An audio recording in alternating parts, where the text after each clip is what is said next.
Hello and welcome to Daily Best on PFTV, your quick and refreshing soft angle news on society, lifestyle, culture and stories that matter. My name is Moses Samari. Here are today's stories, putting people first.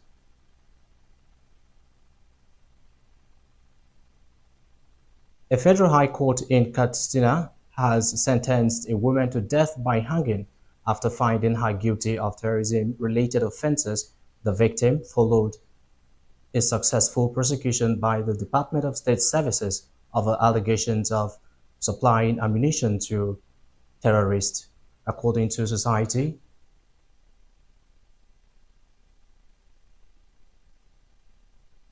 According to security authorities, Mota was arrested on September 16, 2026 at Jibia Motor Park while alleged attempting to transport 458 rounds of 7.62 millimeters ammunition to a suspected bandit leader identified as Ado, said to be operating within the Dunburumu forest area of Zamfara State. Authorities say the latest judgment underscores the determination of security agencies and the judiciary to hold individuals accountable of the act of supporting terrorism and violent criminality. Nigeria's inflation rate has risen to its highest level in 6 months, driven mainly by increases in the prices of staple food items. New figures released by the National Bureau of Statistics show that both headlines and food inflation recorded an upward trend in May. We now turn to our correspondent, Jennifer Faga, for the details of the report.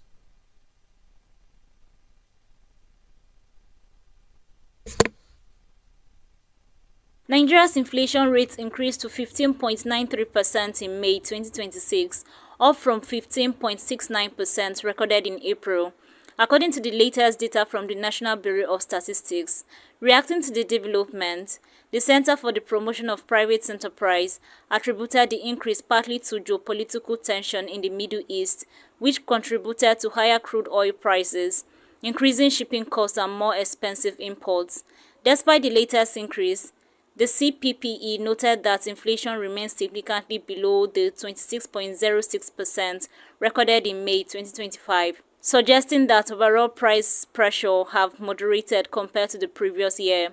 For many Nigerians, however, the rising cost of food continues to be a major concern as households grapple with higher expenses on basic necessities. Reporting for PFTV, I am Jennifer Fag. Thank you, Jennifer, for that report. Let's now go on a quick break to be back in a moment. Please stay there. On PFTV Spotlight, the heat is real. Can you defend your promises? Can you face the people? Can you survive the hot seat? Politicians, leaders, contenders, one by one, they face Nigeria's toughest political conversations. No scripts, no excuses, just the truth. This election season, don't just hear promises. Welcome to Nick's Hot Seat, only on PFTV Spotlight. Your one stop where stories come live.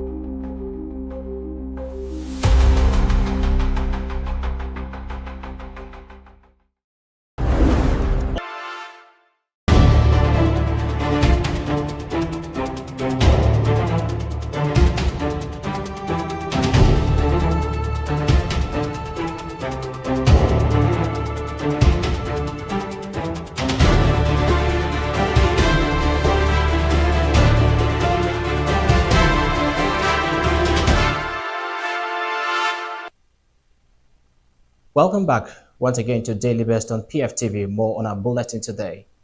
The Dangote Petroleum Refinery has announced a reduction in the jet-free price of petroleum motor spirit, commonly known as petrol, by 75 naira per litre. The move comes amid easing tensions in the Middle East and signs of stability in the global oil market. In a circular issued to fuel marketers, the refinery attributed the price adjustment to the de-escalation of tensions in the Middle East, which had contributed to higher energy prices in recent months. While many Nigerians are anticipating further reductions in fuel prices, officials of the refinery cautioned that the cost of previously purchased crude oil remains a factor in determining future prices decisions. The latest adjustment is expected to provide some relief to marketers and consumers while also reflecting changing dynamics in the international oil market. And in another story, the Nigerian Customs Service has intercepted a large consignment of tramadol at the Murtala Mohammed International Airport in Lagos. In a joint operation with customs authorities in the United Arab Emirates, the seized shipment has been handed over to the National Drug Law Enforcement Agency for further investigation. We now turn to our correspondent, Darwin Azege, for the details. According to customs authorities, the seizure was made through intelligence sharing and collaboration with customs officials in the United Arab Emirates, preventing the controlled substance from entering the Nigerian market. The intercepted consignment was formally handed over to the National Drug Law Enforcement Agency on June 11 as part of ongoing efforts to combat illicit drug trafficking and related transnational crimes. Speaking during the handover ceremony, the controller Godwin Otunla, Customs Area Controller of the Murtala Mohammed Area Command, described the operation as a clear demonstration of the agency's determination to tackle drug smuggling through intelligence-led enforcement. Doreen Azege, PFT. Appreciate you, Doreen, for that report. Dear viewer, the Daily Burst will continue shortly after this break. Do not go anywhere.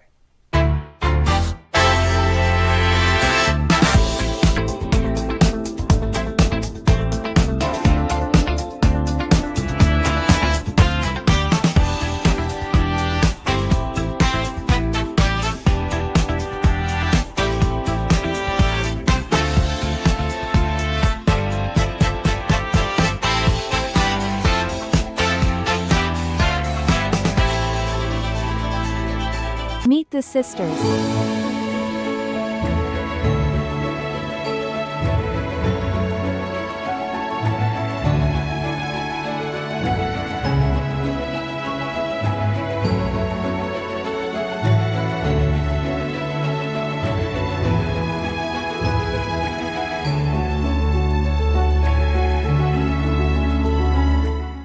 Meet the sisters.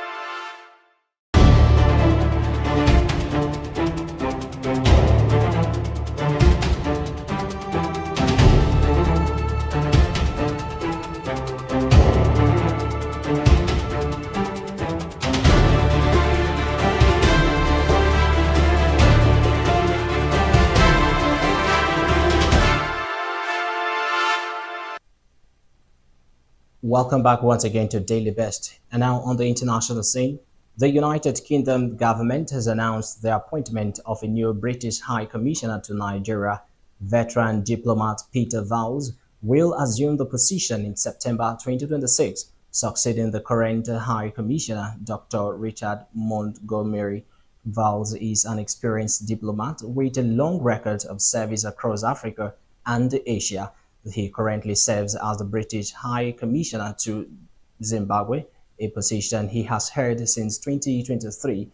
In a statement issued by the Foreign, Commonwealth and Development Office, officials described Vowles as a diplomat with extensive experience in international development, diplomacy, and bilateral relations.